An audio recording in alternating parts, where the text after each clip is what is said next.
So first of all, thank you very much for the interview. It's a pleasure. To start off, I would like to talk about how the Unlikely Pilgrimage of Harold Fry is a dramatic film, but one that essentially transmits hope. What role do you think that cinema plays in creating hope and horizons in society?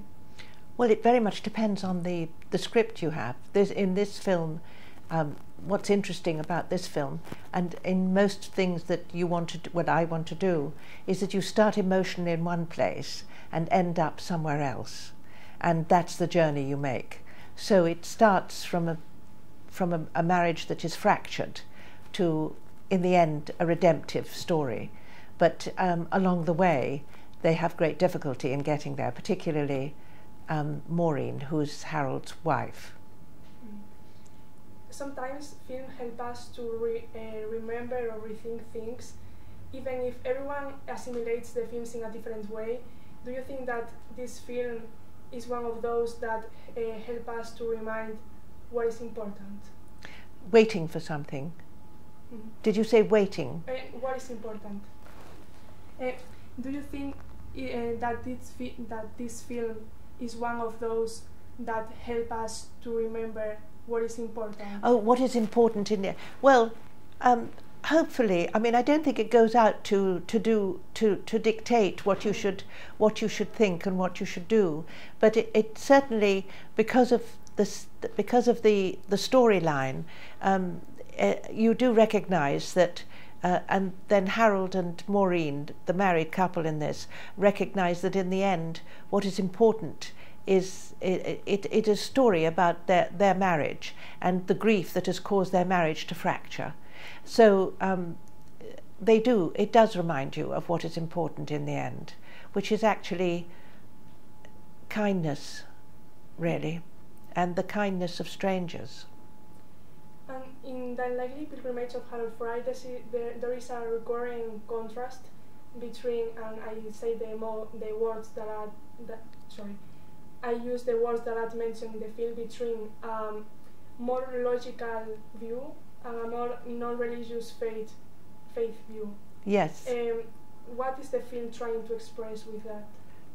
I don't think it is trying to express anything. I think it's just trying to show you that some people will have Harold has an impulse on the spur of the moment to walk to Berwick-on-Tweed to save his friend, but it's based on the fact that he hasn't been able to save someone very close to him, and the guilt, without recognizing it immediately, is what is the impetus for him to sort of make that journey. And Maureen, who has no idea that he's had that impulse, is forced into facing herself and also makes a journey, but it's an internal journey by herself in her house, surrounded by net curtains, because she's cut herself off from the world because of this grief. And grief sometimes, and loss, is a very unattractive thing. It's jagged, it's full of blame, it's bitter, it's all those things which Maureen encompasses.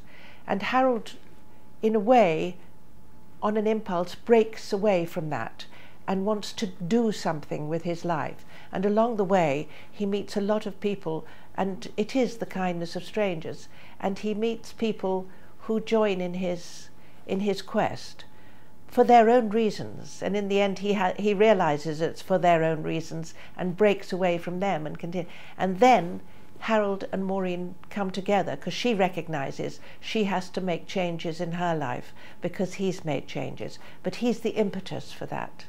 Absolutely. And changing a little bit the subject, the main characters of these films are essentially elderly people. Do you think that older and younger audiences will receive the film differently?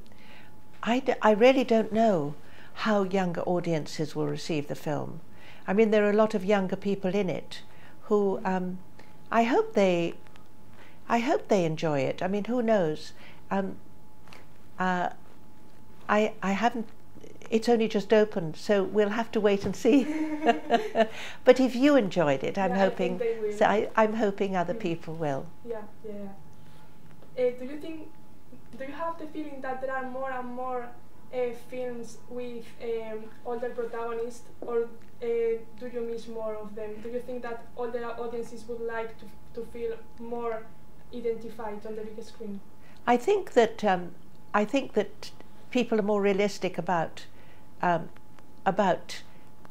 community having people who are over the age of 21 in all the films now. So, and I think films are being made for audiences of all different ages now. So that means that the films themselves have characters who are older. I've been in a number of the Best Exotic Marigold Hotel films that had a group of people who were older, and they were very popular. And I think there are more films. And of course Jim, I wish Jim was here because he could talk about it, but he made a wonderful film called The Duke, which was with him and Ellen Mirren, which was so I think there are more films for a wider audience, which is a good thing.